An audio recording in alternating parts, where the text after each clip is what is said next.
Chapter 4.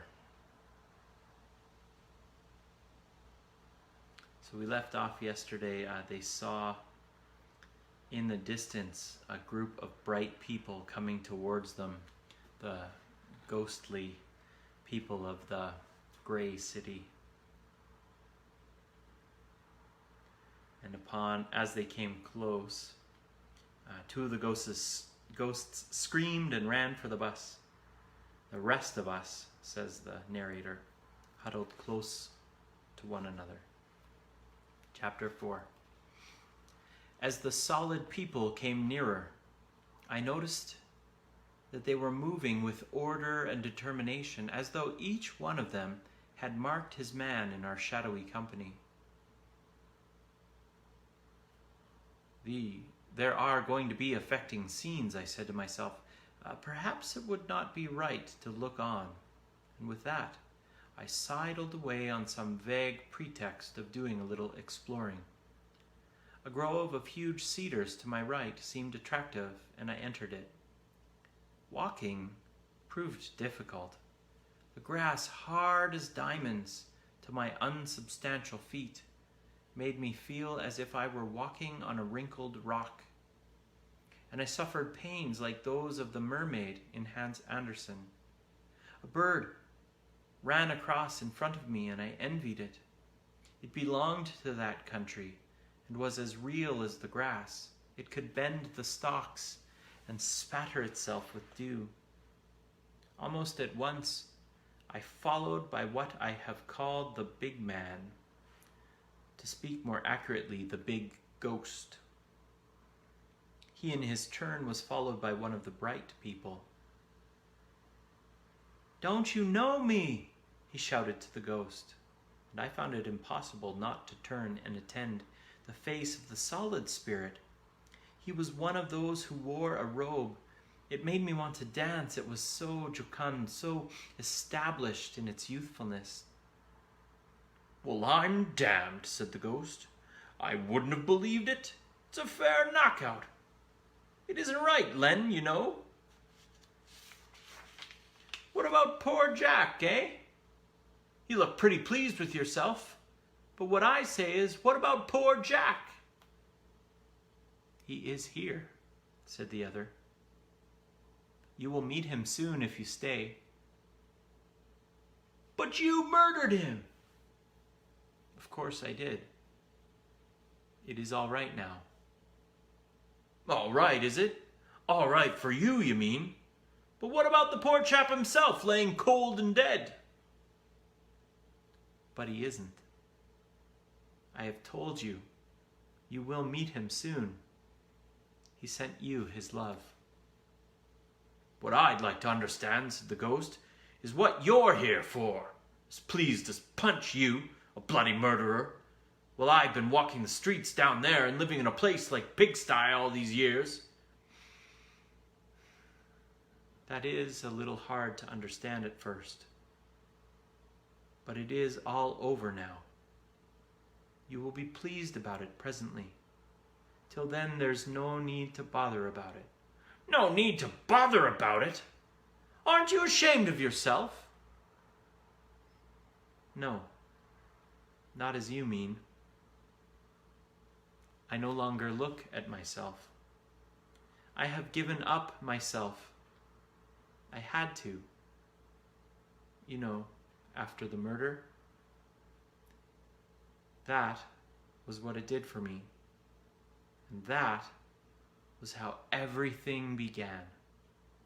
"Personally," said the big ghost, with an emphasis which contradicted the ordinary meaning of the word personally. "Personally, I'd have thought you and I ought to be the other way round. That's my personal opinion." "Very likely we soon shall be," said the other, "if you'll stop thinking about it." "Look at me now," said the ghost, slapping its chest, but the slap made no noise. "I've gone straight all my life. I don't say I was a religious man, and I don't say I had no faults, far from it. But I done my best in all my life, see? I done my best by everyone. That's the sort of chap I was. I never asked for anything that wasn't mine by rights. If I wanted a drink, I paid for it. And I took my wages, I done my job, see? That's the sort I was, and I don't care who knows it. It would be much better not to go on about it now. What's going on? I'm not arguing. I'm just telling you the sort of chap I was, see? I'm asking for nothing but my rights. You may think you can put me down because you're dressed up like that, which you weren't when you worked under me, and I'm only a poor man.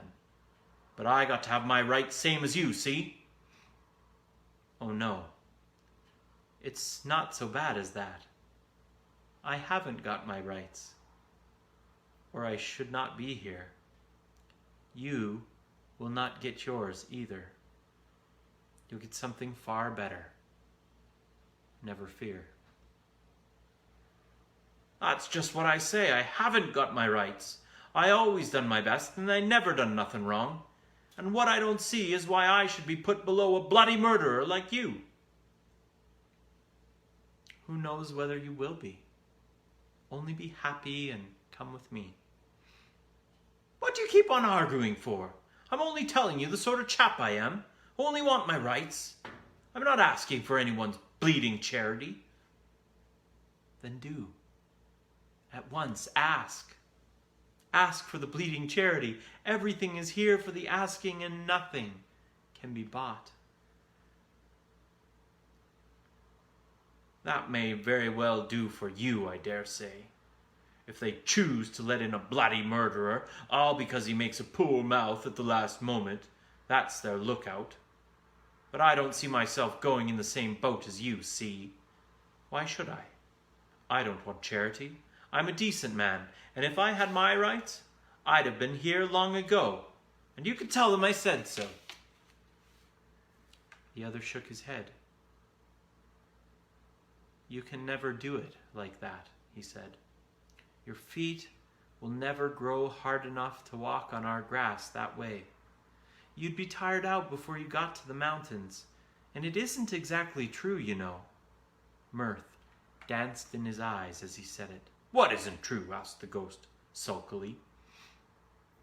You weren't a decent man, and you didn't do your best.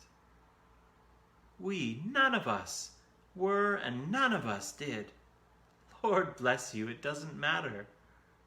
There is no need to go into it all now. You, gasped the ghost, you have the face to tell me I wasn't a decent chap? Of course. Must I go into all that? I will tell you one thing to begin with. Murdering old Jack wasn't the worst thing I did. That was the work of a moment, and I was half mad when I did it, but I murdered you in my heart, deliberately, for years. I used to lie awake at nights thinking what I'd do to you if I ever got the chance. That's why I've been sent to you now, to ask your forgiveness, and to be your servant as long as you need one, and longer still if it pleases you. I was the worst, but all the men who worked under you felt the same. You made it hard for us, you know, and you made it hard for your wife, too, and your children. You mind your own business, young man, said the ghost. None of your lips, see, because I'm not taking any impudence from you about my private affairs. There are no private affairs, said the other. I'll tell you another thing, said the ghost. You can clear off, see? You're not wanted. I may be only a poor man, but I'm not making pals with a murderer, let alone taking lessons from him. Made it hard for you and your like, did I? If I had you back there, I'd show you what work is. Come and show me now, said the other with laughter in his voice. It will be joy going to the mountains, but there will be plenty of work. You don't suppose I'd go with you? Don't refuse. You will never get there alone, and I am the one who was sent to you. "So that's the trick, is it?" shouted the ghost, outwardly bitter, and yet I thought there was a kind of triumph in its voice. It had been entreated. It could make a refusal, and this seemed to it a kind of advantage. "I thought there'd be some damned nonsense. It's all a clique, all a bloody clique. Tell them I'm not coming, see? I'd rather be damned than go along with you. I came here to get my rights, see? Not to go snivelling along on charity tied to one of your apron strings. If they're too fine to have me without you, I'll go home." It was almost too happy now that it could, in a sense, threaten. "That's what I'll do," it repeated. "I'll go home. I didn't come here to be treated like a dog. I'll go home. That's what I'll do. Damn and blast the whole pack of you." In the end, still grumbling, but whimpering also a little as it picked its way over the sharp grasses, it made off.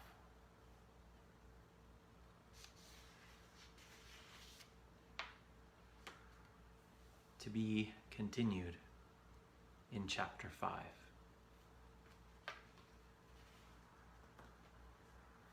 Good night, friends. We'll see you tomorrow night.